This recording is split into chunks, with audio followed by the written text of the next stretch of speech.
Dacia Duster was launched in 2010 and got into the small SUV club, setting an eye-rising price. During 2018, the second generation was introduced, but it still kept the low price and the original shape, though a bit restyled inside and out. Premium is now being thrown in every discussion, in every market, and almost into whatever product a company wants to sell. And it's like an obsession from the manufacturers that really wants us customers to have it as an obsession that we always need to purchase something that is premium. This Duster model here is called Journey, and it's the 150 TCe EDC, so it's got a double clutch gearbox. You only get this one in front wheel drive. If you want the four-wheel drive version to this, then you have to go manual 6-speed. During 2022 it got a bit of a rebranding and some more makeup. You can mainly see it here in the grille, and it's the new logo here. It's like a link, and I think it elegantly lines up with the makeup of 2021.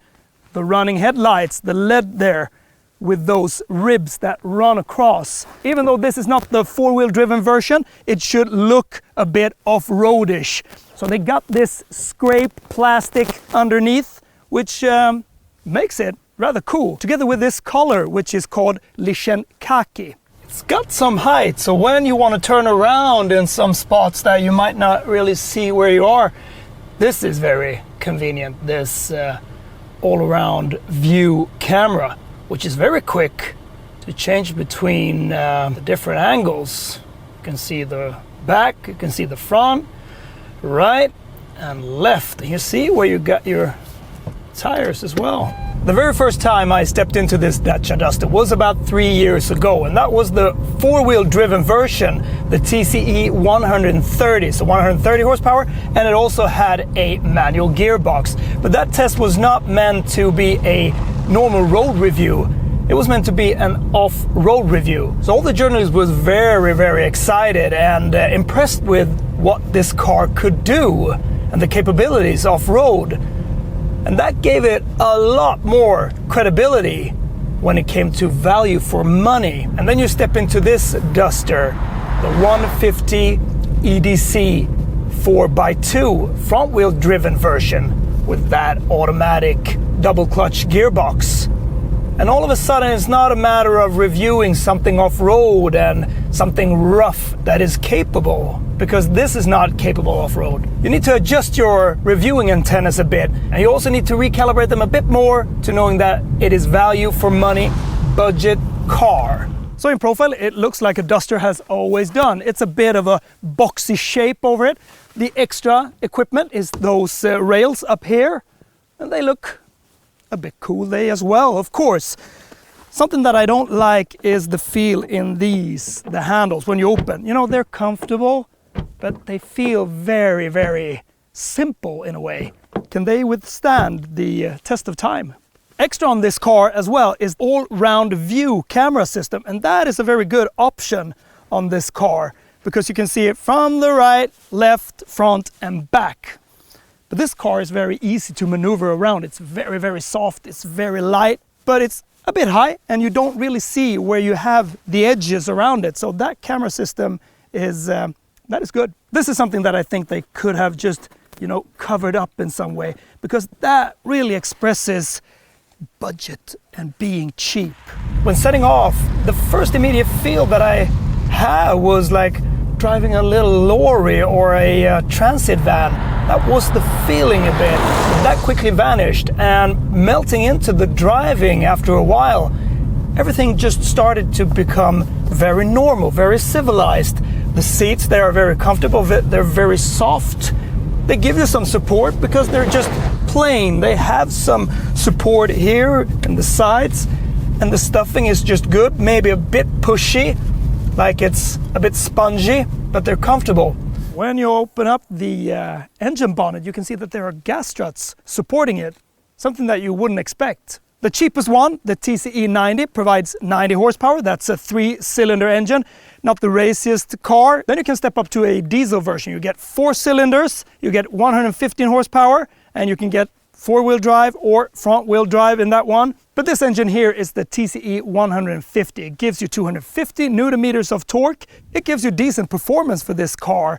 0 to 100 in 9.7 seconds and a top speed of 199 kilometers an hour. So this car feels rather alert with that performance. It only weighs 1,236 kilos. The combined consumption is 6.2 liters per 100 kilometers. So this engine type with the double clutch gearbox in this car should be satisfying enough. Kick down and it moves on pretty well. I think the acceleration and the performance of this car is pretty good. The steering wheel is a bit flat. I'd like to have it a bit more round, but the steering feel, it's comfy, it's predictable. It's not that very sharp, of course. What do you expect? The buttons on the steering wheel, well, you know how they are laid out if you come from a product like this before. And also this down here behind the steering wheel, which controls your media system, your radio and changing source and all that. I think this works rather well. But knowing that a lot of cars and most cars have their multimedia controls and volume knobs and stuff put on the steering wheel, that can become a bit fiddly in the beginning. And I think that the road noise is more than acceptable. It's not super quiet, but it's nothing that gets bothersome in any way, not even in higher speeds. Well, you can see that there is a lot of plastic, but I think that the design looks pretty fresh and modern. I like it. But the thing is that everything in here works and it feels just all right. I think the design looks good. It got some nice design on those outlets here. It looks a bit like the edgy Citroen design. Typing Dacia on the steering wheel, so that's a bit new. You get all the buttons here that you need, and this is also the thing. You need to learn how this works. This is the multimedia system. It sits on this stick down here. You get some stitching all around here, which you know, lifts that feeling of a bit more premium. The seats, they are good. I think they are a bit spongy, but they are rather soft and they have that support that you need. This multimedia system and this navigation, I think that this screen here, it's simple. There's not that much to choose between. You can get into the car, you can do your settings for it, you can get into driving eco mode, you get points for how you drive, how efficient you drive. You got the navigation and everything is rather quick. You don't need it to be any quicker than this. Then of course, this doesn't look very, very nice. It's like a very basic navigation system. You got Android Auto and you got Apple CarPlay. And you always think that, do you really need more than this? This is just plenty enough to go on a journey. And I think it's pretty light in the cabin as well. You sit high, there's rather good height on the windows, so it generously lets in a lot of light. You get your cup holders here, you got your charging points, and very good storage here in the glove compartment. Also up here, you can put some stuff, all the settings for your electrical windows, and this honest, very good and high gear stick.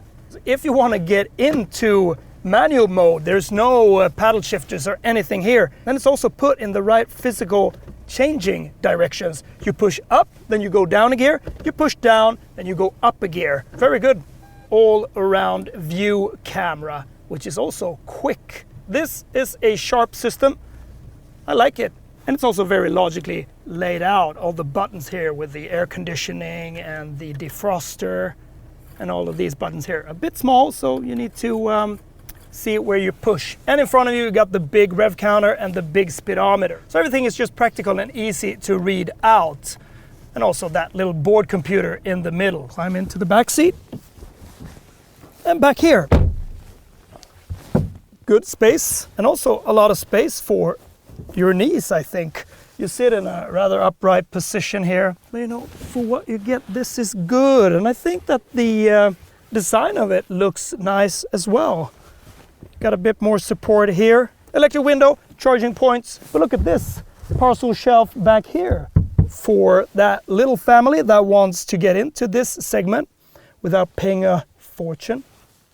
This is a good car. This is a good start. And here at the back, it's got more of a cute look than it's got in the front, I think. You quickly notice that there's something new back here, and that's, of course, the Dacia letters in white. I think it looks good. It looks a bit fresh. Those are updated since 2021 as well.